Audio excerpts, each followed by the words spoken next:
लाडक्या बहिणींचं लाडक्या भावांचं काय असं काही लोक नमस्कार मित्रांनो, तुम्ही पाहत असाल की संपूर्ण महाराष्ट्रभर फक्त आता मुख्यमंत्री माझी लाडकी बहीण योजना या योजनेसंदर्भात न्यूज चॅनल असो किंवा युट्यूब असो किंवा इतर सोशल मीडिया असो त्यावर फक्त ही एकच चर्चा सुरू आहे।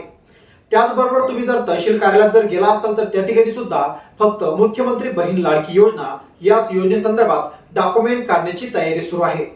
परंतु मित्रांनो, तुम्हाला माहित आहे का की काही राजकीय मंडळींनी यावर एक आक्षेप घेतला असून त्यांनी अशी विचारणा केली की बहिणींना जर तू 1500 रुपये महिना देणार तर भावांचं काय।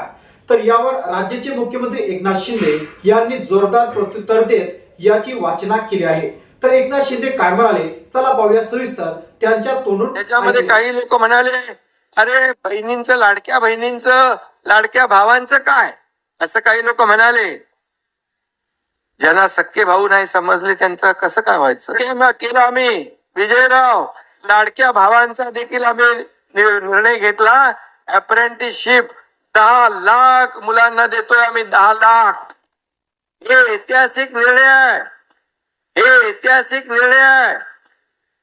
6,000, 8,000, 10,000 रुपये महिन्याला।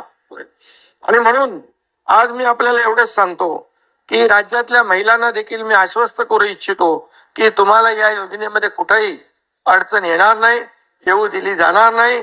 कुणी विचार करण्याची आवश्यकता नाही की 15 दिवसात नाही भरलं तर योजना गेली। आम्ही सगळे भाऊ आपल्या सोबत आहोत। या ठिकाणी मी आपल्याला खात्री, आपला देश हा तरुणांचा देश आहे आणि तरुणांच्या हाती देशाचं अध्यक्ष महोदय भवितव्य आहे।